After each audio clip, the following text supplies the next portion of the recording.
remember. Somebody that we knew was out in the garden, out in a flower bed, cleaning out the old stuff out of the flower beds, and got stung in the ring finger by a bee.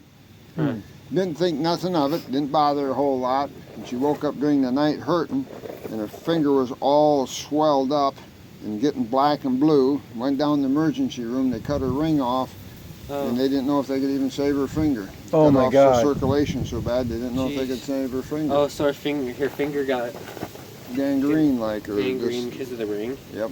Oh, wow. And I can't remember who the hell it was. Somebody we know that was telling about it.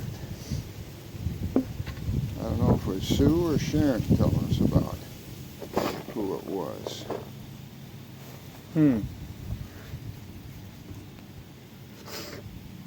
I got hung up one time. We were out in the farm taking the fence row out. And I was working for the landlord who we were on when we got married. And it was brushy, taking out an old fence. And he had that little crawler tractor, OC6 Oliver crawler, and a big bucket on the front of it. And I'd ride on the bucket, and as soon as we come to the post, I'd jump off and I'd wrap a chain around, do about 2 loops, and hold one end of it, and he'd hold it up, raise it up, and pull the post out, and take the post, throw it in the bucket, and we'll move on to the next one. But anyway, I jumped out once, and I caught my ring on the damn bucket, and just almost ripped your finger off. Ripped the thing just wide open. Oh, I had a big cut in there. Oh, wow. And I thought, geez, I might lose my ring or something. I couldn't get my ring off. And that's, my knuckle, look at how bad it is. I can't even straighten it out. But it is warm for November, isn't it? Yep. Holy smokes. We haven't it should be a lot on heating the houses anyway. Yeah. Farmers haven't spent anything drying the corn. It's pretty much air dry, or was dry in the field taking it out. Talked to some guys who was like 17 and 18% moisture when they take it out, and a lot of times it's in the 20s when they take it out. Shouldn't be this hot though this time. They just use air. And of course, the heat isn't good either, because if it is a little moist, the heat, they'd rather have it cold. Because cold dryness is better. Well, because if it's warm and if there's moisture and there's heat, that's when microorganisms can get in there and it molds. Yeah, molds. Then it's no good. You can't even sell it. I remember thinking on Halloween, usually it's like really cold out, but it was actually like comfortable, and I was thinking that's like, I don't remember the last time. Well, I think when we go out Halloween, we were at a bonfire. Our neighbor's bonfire, and there was like nobody out for Halloween this year. I can't believe that shit either. I mean, you'd think that as nice a weather it is, there'd be a lot. Although I have my colleague, he went through like 3 pounds of candy. Apparently they bust people into his neighborhoods. Yeah, I had 100 or more, and I shut it off, but that's by 7 o'clock. I don't know how many bags we went through. And there was people coming up, and we had a big thing full, and I dumped some more in it. And there was kids there, and I said, well, you're lucky, this is my last 3 pieces. And I put them in, and I shut the door, and there's other kids coming up the driveway. Just shut the door and shut the light. And I said loud enough, I'm sorry, this is it, I'm out. But Gary on the corner, I don't know how many he had, well over 300 or so. Yeah. Because he's got all that stuff he puts out every Halloween. Yep. And people come in. Yeah, they were just, I've seen a few vans. I didn't recognize a lot of these kids that came through. And there's one kid come in, was there.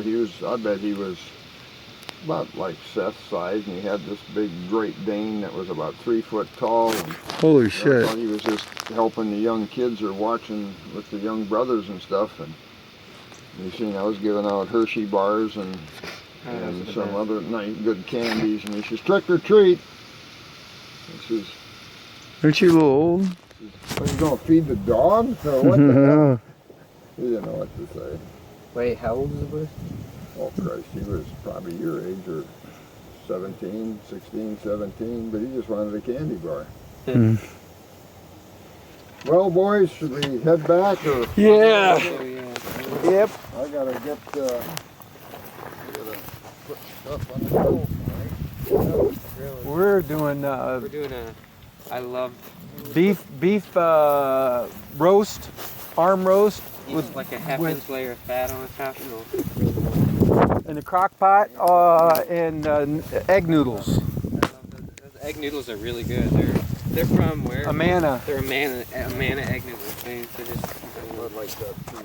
Maybe to make one again later. I'm gonna get a pot roast I love pot roast. probably this week and So moist do and a tender. squash with it. Yeah, you can have what, squash? I've got a couple squash. Oh, We don't even put butter or anything on it. We just eat it just as is. Yeah, It's so good. I put butter on it to make it more soft, so I can. What, Dad? my favorite squash is acorn. Oh, I A lot of people don't like acorn. I'm okay with acorn. I do. I like butter. I like squash. Great big butternut. Isn't there some tradition with that squash on? Like, what is that? What? Isn't there like some squash tradition? What squash tradition? Is it like, I thought it was like Thanksgiving. Somebody said, "Oh, it's tradition to have like the squash." Oh, that's we always great. do. Always squash. Hey, look at this. All the grasshoppers are In still. my family always did. My mom always had acorn squash. Thanksgiving. Did you grow your own acorns, then, Dad? I did. I didn't think it was going to be any good. I picked them and I had one little one. I made it. It was so good. I only got about 5 total. Oh, sorry guys. It's all good. We're in fields. Doesn't matter that much. Oh, we went to the Hiawatha Fire Department. Had a chili dinner. Oh, that sounds so good. Good chili. Oh my God. All you could eat, $5. That's what we got to do, Seth. You and I got to go to. Next time you have it, Dad, call us. Yeah, it was. Seth and I will come and eat chili. I like Yeah, chili. it was, And it's good. I've had their Hiawatha chili days. It's really They had a Hiawatha hot Fire one, Department. and they had a mild. And when we were coming in, a guy from our water department seen us and he greeted him and he was telling how good it was. He says, "Boy, is that hot?" He says, "I still got a burn in my tongue. It's hot." So Carol and I each had the mild. Then they had good dessert.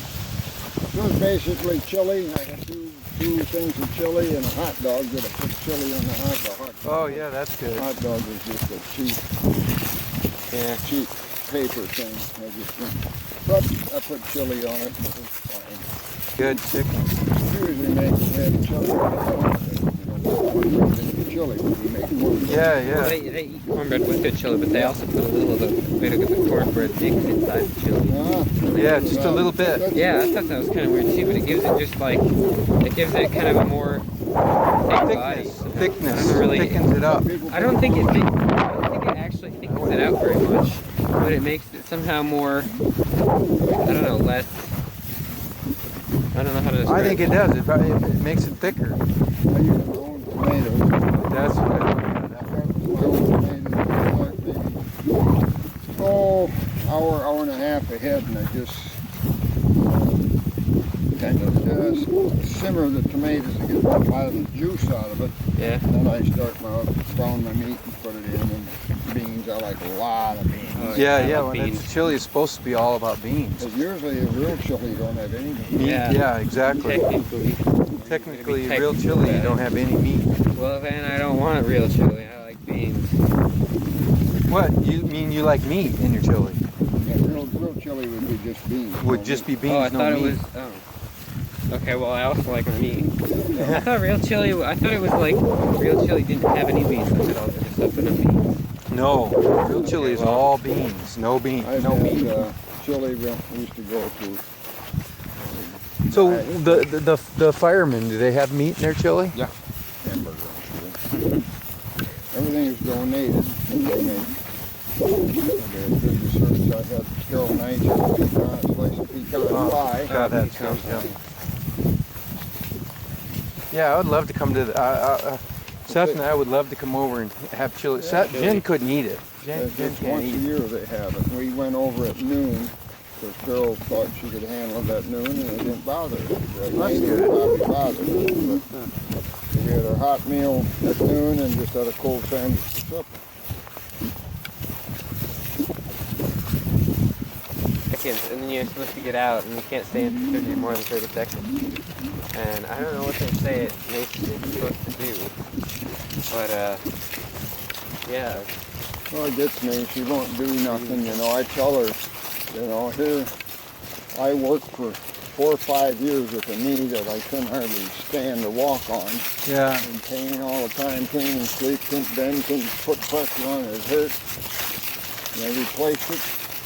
And the best thing I did was go down and ride my Aerodyne. Yeah. Your what? My twin Aerodyne. And what I started is I started with the seat real high and did a lot of pressure with my arms and my good legs and just let my bad knee Right along. Ride along and got to getting the flexibility. And it got for maybe a week, then I'd lower it another notch until I lowered it to where I had to bend it a lot. And I had good flexibility on my leg. Getting in my car and stepped on the skinny thing. Oh. What a stupid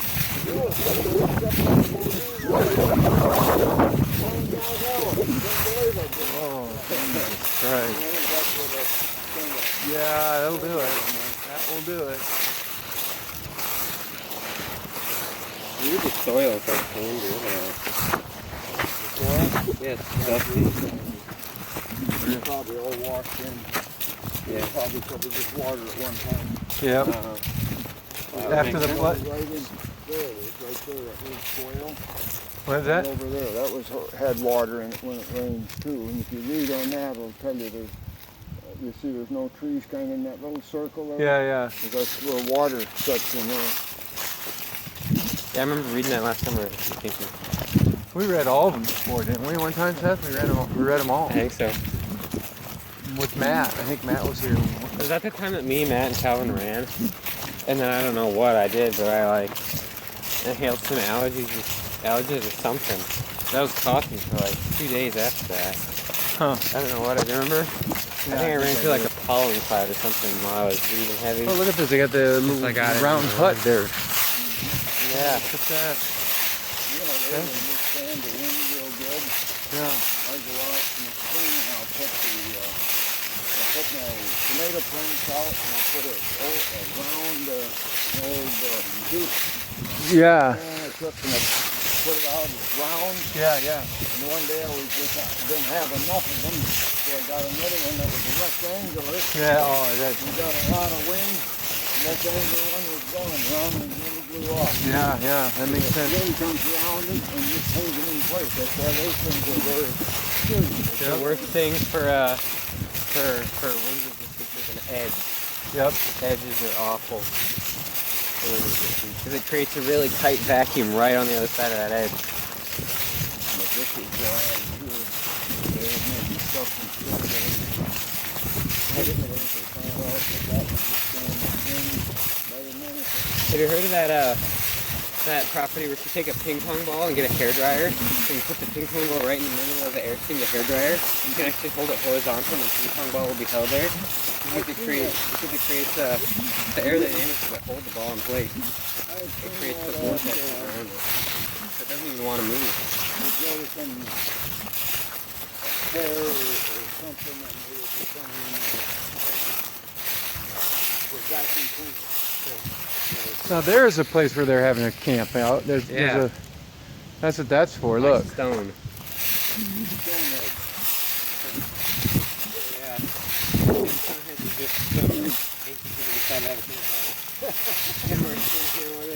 Were they actually aliens and they're geniuses with the stars and stuff?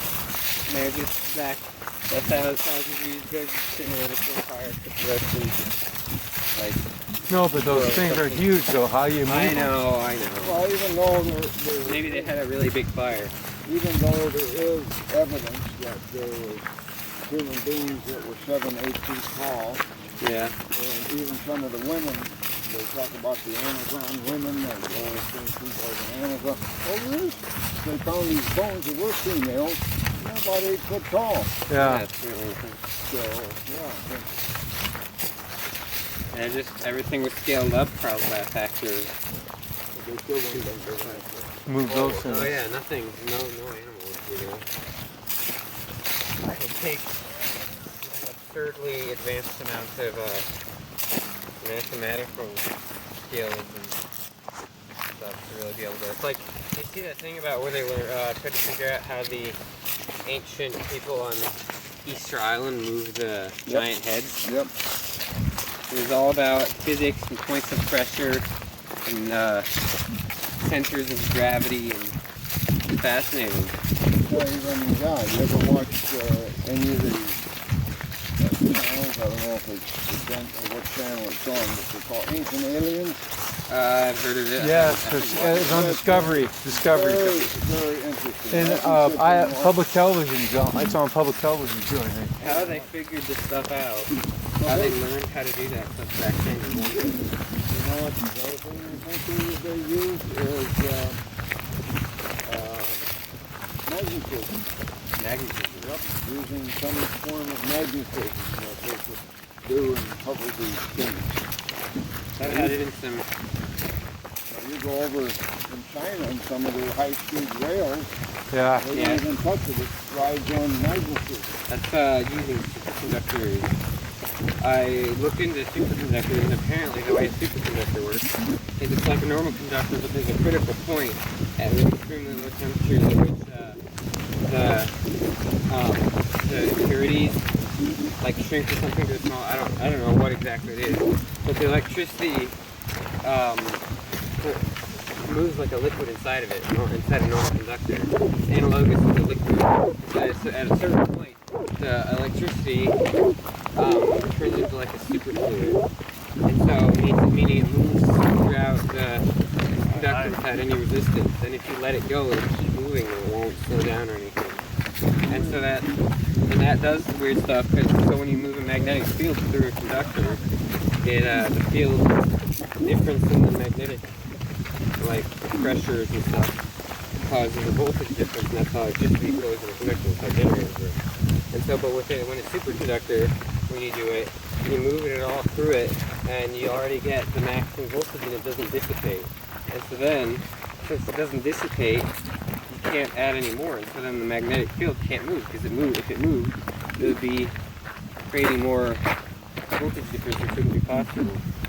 And so it does this weird thing where the magnetic field can only penetrate a certain amount into the superconductor, right? And it can't go any deeper, but then it can't be pulled away either, because Can you imagine if you could buy L train or anything on magnetism that's really the only resistance you have air. is air? Yeah, crazy. They actually have them working now. Yeah, in China they have them. They do it with electromagnets, is that what you're talking about? They actually, I'm not sure if they use an electromagnet. The magnetic field isn't actually doesn't have to be very strong. It just has to go a wide enough electric field.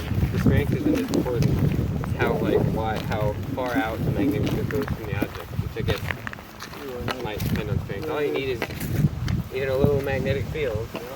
And then, well, you want it bigger in case there's like a pebble on the track or something. You don't want to grind a pebble through, because it can't go. When it's a magnet in a superconductor, you can't move it at all. It's physically impossible unless you put enough stress on it to heat it up enough. The only way you're going to move it is if you put so much stress that it heats it up enough and it stops becoming a superconductor. But other than that, it's actually physically impossible to move without breaking the material. To separate the magnets and push them close together.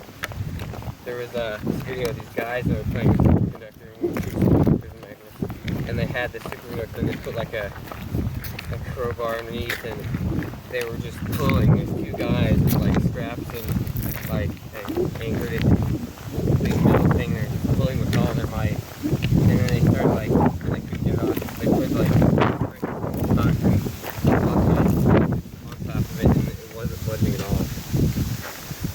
Fascinating. You're driving something. Yeah. I love superconductors. It's so weird. I got shit on my window. I firmly believe we've been visited by outer space. I just don't see how we got things the way we did without being visited by super intelligence. I wonder how they would have discovered it then. Super Well, there's so much evidence pointing to it. Why would On all the great deals. Why would somebody want to deny that? Yeah, I agree. Just like there's so much evidence that climate change is due to the combustion of carbon fuels. I was thinking. Why would anybody want to deny it? If it wasn't heating of the world, let's say the climate change was catastrophically making the atmosphere way too cold. How differently do you think people would react to it then? Yeah. People are saying, oh, but I like how nice and warm it is over these later, you know. But if there was an impending ice age resulting from fossil fuels, how do you think? I feel like we'd already have a solution. We'd be implementing it now. If it was an ice age, people were gonna have to worry about. Fossil. Here's my analogy: is Pete? Yeah, you wouldn't know it, Seth, but do you remember the guy named Pete Rose playing baseball? Yeah. He played for the Cincinnati Reds. He just went all out. There was no in between. If it was the final game of the World Series and the score was tied and it was the bottom of the ninth and he was on second base and the guy made a base hit and he come around third and heading towards home and the ball gets there at the same time and he knocks the catcher ass over appetite and knocks the ball out. If you're a Cincinnati fan, you love him. You think he's the greatest player at all. If you're the other team, you think he's the dirtiest son of a bitch that ever was and should be banned from baseball. Yeah. That's kind of the way a lot of these things go, whether you're pro this or pro that. If that's your belief or philosophy, you embrace it. If not, you hate it. So that's my analogy and all of that sort of stuff. But we've had climate change since the beginning of time. How many ice ages have we had? We just had one talking about killing all the earth. No, I'm saying